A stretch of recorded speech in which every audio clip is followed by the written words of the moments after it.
Hello. This is a quick screencastify to review today's lesson in case you are absent or in case you get cut off um, from class due to Wi-Fi issues. First thing we're going to do is review the bottom of Chapter 2, Reading 1. If you have not looked over the reading guide, please do so before you watch this video. So at the bottom of the reading guide is a Mad Libs where you fill in the blank using um, psychological vocabulary. And I have a list of vocab below: direct observation, questionnaire, interview, psychological test, physiological recording, and so on. So Mr. Rogers has a blank that student anxiety reduces test scores. So I have a hypothesis. I haven't done the research yet, so it's not a theory.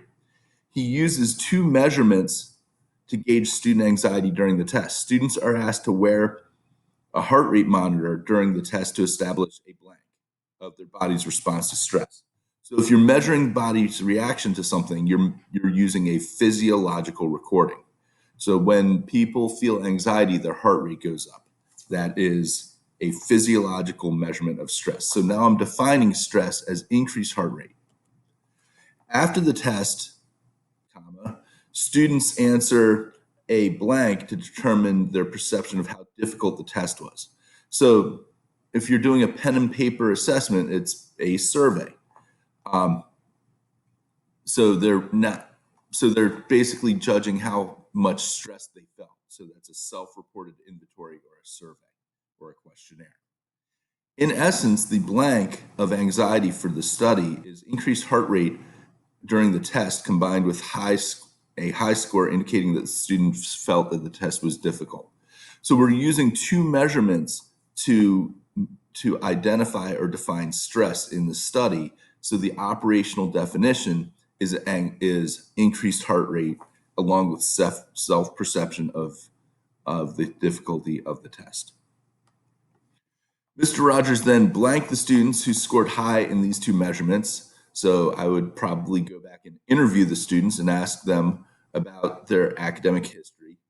And then I could go back and review the archival record of their past test scores to determine if they had trouble on difficult standardized tests. All right, so that's an application of some basic vocabulary that they introduce in chapter 1. Now, what we're going to focus on today is the idea of a operational definition, which is a challenging idea that's going to be important throughout the year. So, on the activity sheet posted on Google Classroom, you'll see something that says operational definition tabula rasa activity. Tabula rasa is sort of a psychology joke. At some point, I started just telling kids to take out a blank piece of paper, and I was like, take out a blank piece of paper, we're going to do this activity, it's just a formative assessment. And I wanted an easier way of explaining that idea. And so one of my students pokes his hand up and says, how about we call it a tabula rasa, which I thought was pretty clever of him. So it's a blank slate. Take out a blank sheet of paper. We're doing a in-class assignment that will help you understand a concept. I never grade these in when we're meeting in person because it's classwork. It basically restates what's in the reading guide. For digital learning, I'm going to give you a participation grade, and I need you guys to use complete sentences and try to articulate the ideas in the tabula rasa. Otherwise, you're just not going to get very much out of the activity. All right, so here's the lesson. You can follow this presentation parallels the worksheet. I'm essentially giving you the answers. So is this an operational definition? Optimism is hopefulness, hope, confidence, buoyancy, cheerfulness, and good cheer. The answer is no. An operational definition is not a dictionary definition. An operational definition is a measurement. So operational definitions are empirical measurements. They describe exactly what your variables are and how they will be measured in ways that are quantifiable. So how can a researcher measure a mental trait like optimism? If you ask B.F. Skinner, he would say, you can't. Don't do it. Just look at observable behavior. But psychology today has a lot of tools that will help you get at internal mental traits. So optimism, is the glass half empty or half full? If you say half empty, you're a pessimist. If you say half full, you're an optimist. If you say, I think this is piss, maybe you're a realist. Um, that's measurement, one or two. It's quantifiable. There's a better way to do it. A researcher wants to understand the relationship between optimism and high school achievement. First, you should brainstorm how you would design a study to measure the relationship between optimism and high school achievement. Next, you would have to figure out how to measure optimism. Now, brainstorm means just think about it. You don't have to write anything down yet.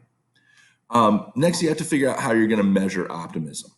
And your operational definition is essentially a description of how you will measure your subject's level of optimism on a numerical scale from 1 to 5, 1 to 10, 1 to 100. You just need a score that is quantifiable. So you need to figure out how you would, and then you need to figure out how to measure high school achievement. So one way to measure optimism is to simply give somebody a optimism survey. So this is an example of an optimism survey. And I believe it's designed by Martin Seligman. It's based on Martin Seligman's work, who was president of the American Psychological Association. He was a professor at Penn. He's in our textbook. He pioneered his own field of psychology. So right away, there's a level of credibility here based on the fact that somebody notable designed this test. And the test is kind of long. Let's just take a look at the question. You forgot your spouse's girlfriend, boyfriend's anniversary. It is because, 1, I am not good at remembering dates, or 2, I was too preoccupied with other things at the moment. So what they're asking you is, if you experience a setback, is it because of a permanent trait or a situational trait? If you think that you're not good at remembering dates, it leans towards pessimism. If you're like, oh, I was just having a bad day, I'll do better next time, that leans towards optimism. Anyway, you take all these questions, and then somebody goes back and calculates your score, and the score it's a little bit complicated, but that's what a real survey looks like. It shouldn't be predictable, otherwise the subject's going to figure out what you're trying to, they're going to game the survey. This diagram illustrates how optimism can be quantified. 40% of the population of China in, I'm looking for the date, 2015, thinks the world's getting better. Only 6% of the United States thinks the world's getting better. So are Chinese more optimistic than Americans? What's interesting is how you frame the question will often influence your results, and that is a challenge that psychologists are always trying to deal with. Now, this is the point. So I just Googled correlation between optimism and achievement, and found the scatter diagram. Essentially, what they did here was they measured emotional intelligence and compared it to GPA. It's actually very similar to what they're measuring, a slightly different trait, but ultimately you want to be able to see a correlation between your two variables, see if there is a correlation between your two variables. And apparently there's a very strong relationship between emotional intelligence and GPA, because as emotional intelligence goes up, so does GPA. It's not a perfect relationship. There's exceptions, but the general trend is very distinguishable. You could measure high school achievement in any number of ways. You could talk about you could do a survey. How satisfied are you with high school? You could do you could look at how many upper level classes you use. You could look at GPA. So operational definitions really have to define how you are going to measure that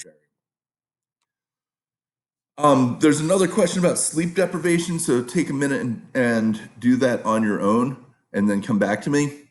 I want to see if you're able to figure out operational definitions after having done an example. I keep looking at the clock because I don't want to take up too much of your time. So now I'm going to go over this very quickly. If I wanted to measure sleep deprivation, I'd actually use a physiological measurement. I'd actually have people wear a Fitbit or something like, or an Apple Watch, and there are programs that will tell you the quality of your sleep. Um, this person's in a sleep lab, and they're going to get an empirical measurement about the quality of their sleep, how long they're dreaming, how often they wake up. Um, so I would call that the gold standard. You can get this kind of look at all the detail of this data. You could also give somebody a sleep survey, like when you go to sleep, do you feel like you wake up and you are rested? How many hours of sleep do you get a night? Do you stay up past midnight? What time in the morning do you get up? You could figure out a lot about somebody's sleep patterns and level of deprivation um, just from a self-reported inventory. Now, if you're trying to figure out how good a driver they are, what you could do is put somebody in a car with them and watch them drive. And so this is a checklist of this is essentially an operational definition of a good driver. If somebody's watching you drive with a clipboard, they're going to keep an eye out for these type of things. The other thing you could do is put somebody in a driving simulator and present different challenges to them. That's probably a little bit safer than putting a research, and it's probably also less expensive than putting a researcher in the car with them. But then this game would generate a score. The score is an empirical measurement of driving quality. You could actually keep somebody up for like a day or two, get them really tired. It would be unethical to put them on the road because they could kill somebody, but you could put them in a driving simulator and see if being tired influences their performance. All right, so that is the end of the tabula rasa. That's pretty much what we're doing in class today. Class is geared a little bit more towards discussion, but if you watch this video and do the activity, you have accomplished my goal for you for today. All right, later.